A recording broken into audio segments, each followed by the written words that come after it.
laptop, if you'll just bear with me.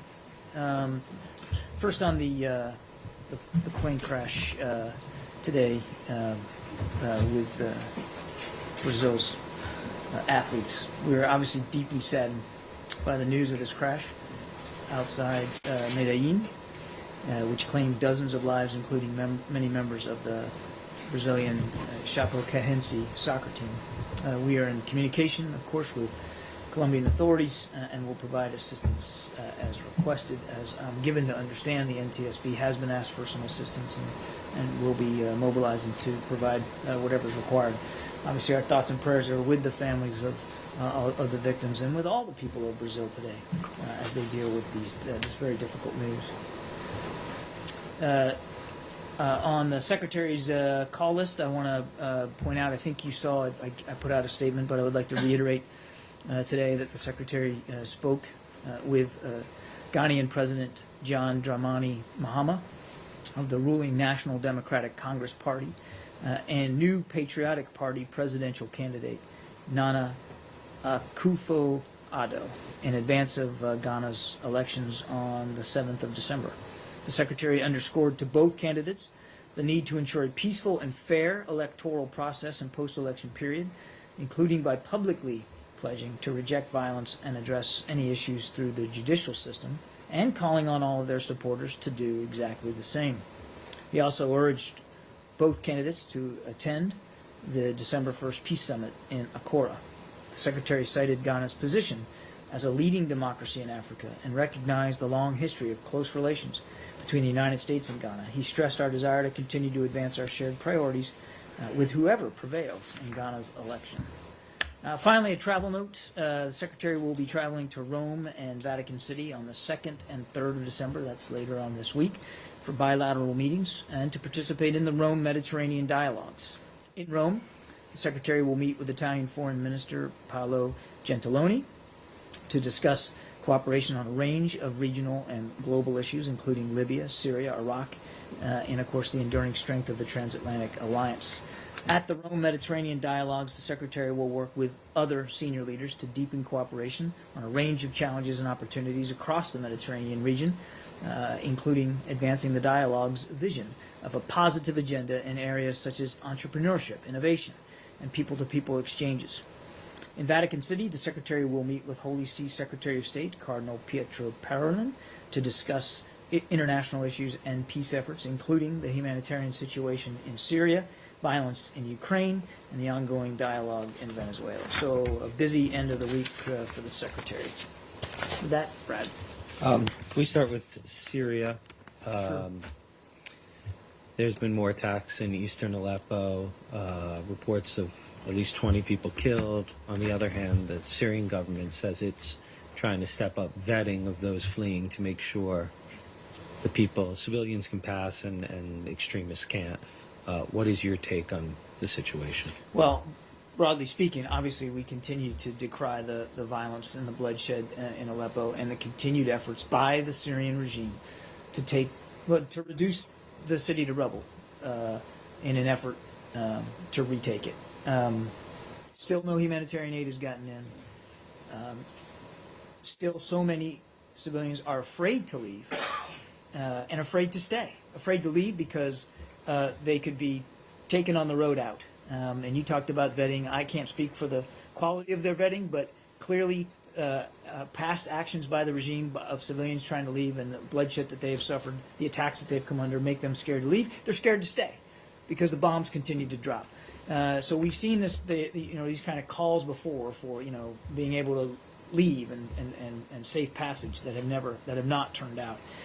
And yet, what we haven't seen is a reduction in the bombing and the violence and any delivery of humanitarian aid, food, water, medicine, to the still thousands and thousands of people that are still desperate for help.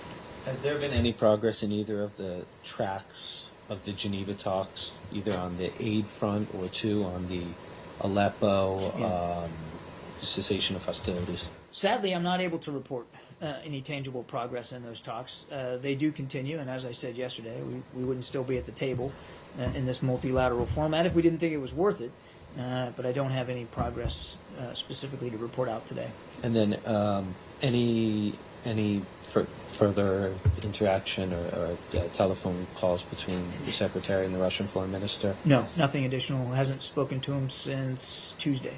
There's been some reports suggesting they might meet soon, perhaps even on this trip to Rome that you spoke about. Is that a possibility? I don't have anything additional on the secretary's schedule to read out for you when he's in Rome. That's why I kind of detailed as much as I could that those are the things we know about. But I can't rule a potential sideline meeting with Foreign Minister Lavrov out. It's certainly possible, but we'll let you know as soon as that firms up, if it firms up. And then just last one for me on Syria/Russia. The Pentagon has come out with its report, or part of the report, on the September 17th incident. Yeah. Given that it's pretty self-critical, well, it's very self-critical. You guys Indeed it is. made a series of mistakes. Has there been any conversation between anyone in this building or in the State Department writ large with someone from Russia or anybody else to indirectly convey anything to Syria? No, not that I'm aware of, Brad. I think you saw this. The Pentagon just really released their findings today. I'm not aware of any contact or communication from the State Department with respect to this particular incident. Okay. So, Jim? The Turkish military said that they have lost contact with 2 of their soldiers in northern Syria. Do you all have any information on that? I'm afraid I don't.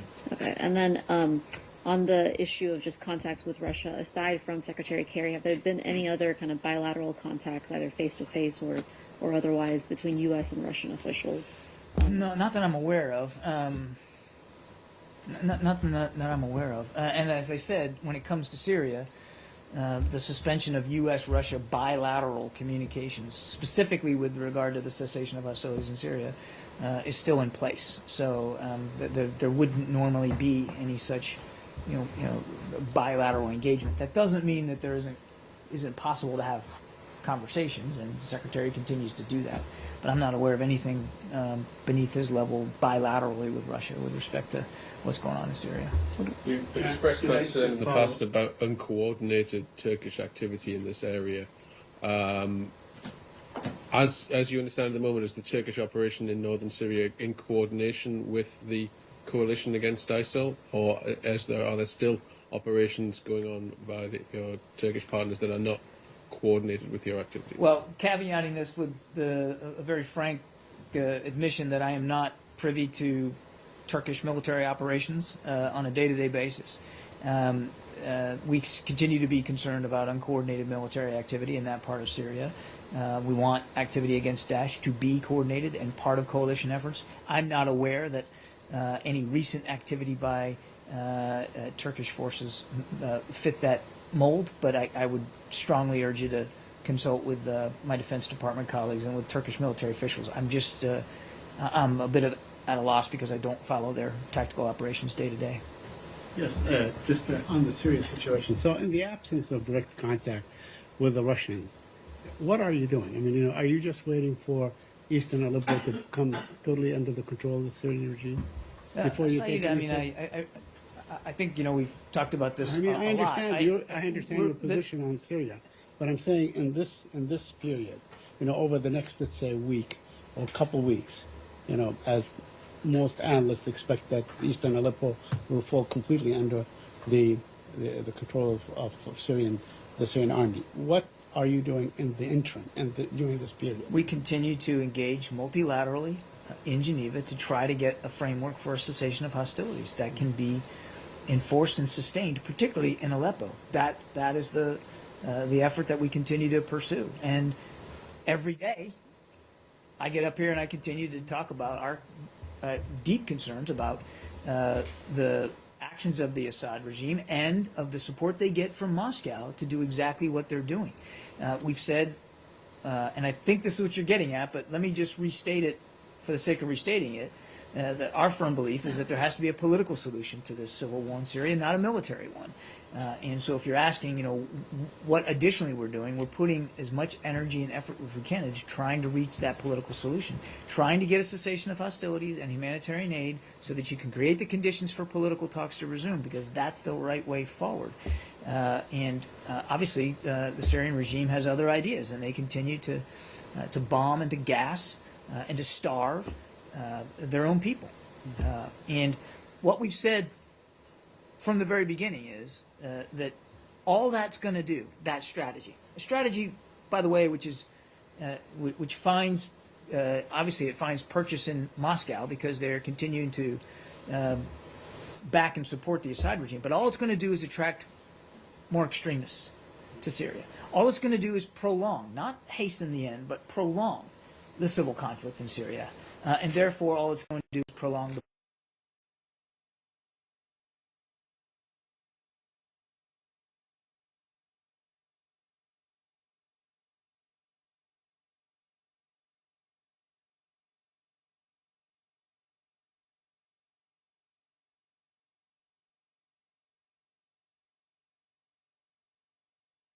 There's a big area, Damascus, Homs, Hama, Halab.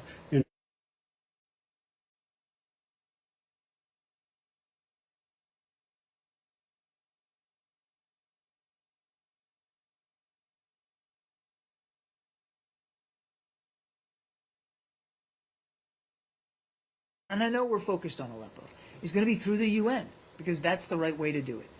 The UN's equipped to handle this, and they have done it successfully in the past. Not often enough, but they have been able to do that.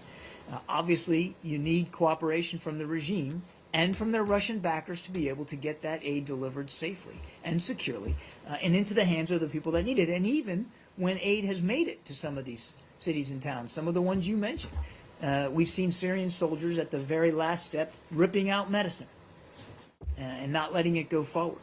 So we continue to believe that the UN's the right approach here, that they're the right vehicle to do this, and we're going to continue to support their efforts to try to make that happen. Yeah. On Syria, France and Britain has called the UN Security Council to meet to discuss Syria and the situation in Aleppo. Have you joined their efforts in I think in the UN? we would certainly support, as the Secretary has said anytime, we'd support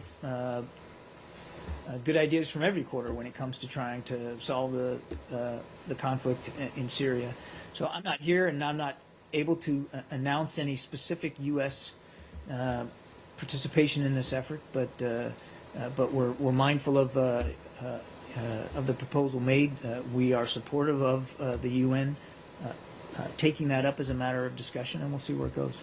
Is the Security Council able to do anything, do you think, at this time? I think the Security Council remains focused on this, Michelle. I mean, But with the Russian veto every time.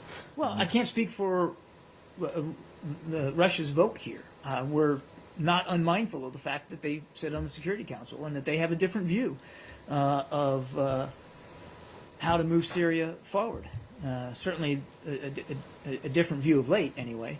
But that doesn't mean that that discussions inside the UN are a bad idea, or that we shouldn't still try to consider working through the Security Council to achieve better outcomes. I just don't have anything specific to report out in terms of future. And one more question for me. France has called for a meeting for Friends of Syria in Paris.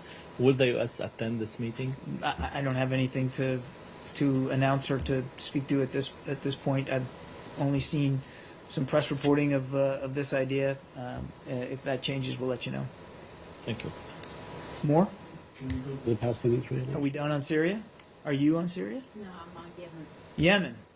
Go ahead. Very quickly, have you seen the op-ed written by former President Jimmy Carter? I have. Okay. Do you have any comment on his call that the step that must be taken before January 20th is to grant American diplomatic recognition to the state of Palestine, as 137 countries have already done, and help it achieve full United Nations membership? Well, obviously, we have great respect for former President Carter and for his tireless efforts to achieve peace while he was in office and certainly in the years following his presidency. He's a great American. Our view hasn't changed, that we believe that the preferred path for the Palestinians to achieve statehood is through direct negotiations that will lead to a just, lasting, and comprehensive peace based on a two-state solution. And how would your recognition contradict negotiations? I mean, couldn't you just set the parameters? We say we recognize this concept because you're always calling for a two-state solution, and pretty much you negotiated for months on end.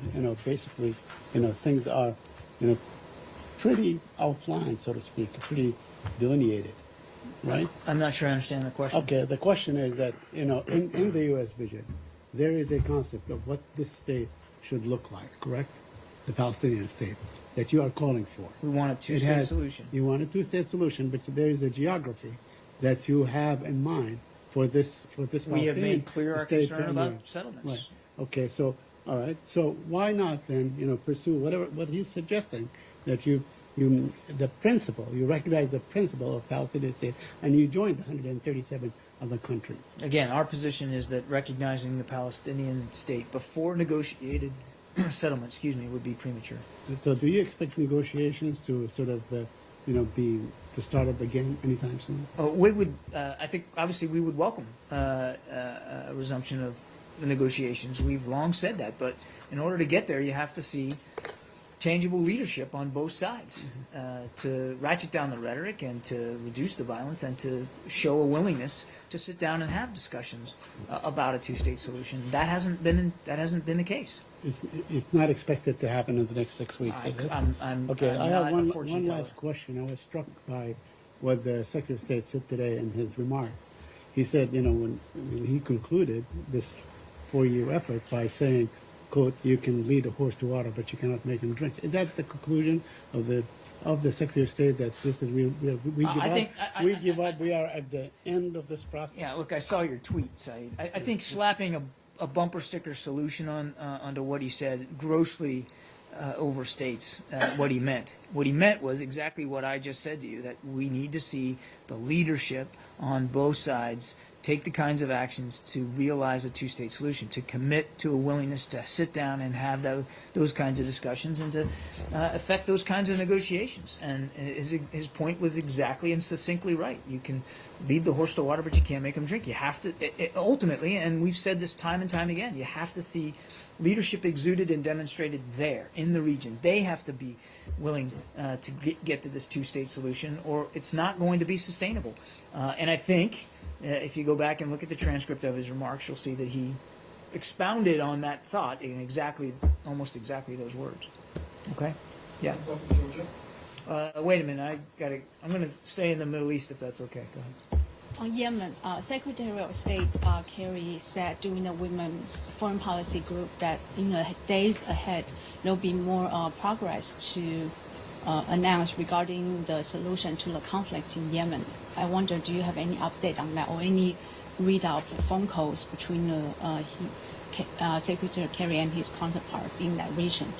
And also, given the UN envoy just came out and said that the formation of a new Houthi government is a new and concerning obstacle to the roadmap. How do we square that? Well, I said the same thing in my statement last night.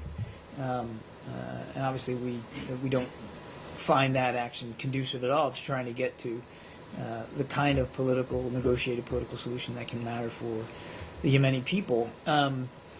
Look, I'm not going to get ahead of discussions that are ongoing. The Secretary has been nothing but forthright, privately and publicly, about his desire to get a better future for the Yemeni people, to get the conflict to stop, to reach a political solution, a negotiated political solution that can bring aid to the Yemeni people, can stop the violence, the bloodshed, and try to move a political process forward there.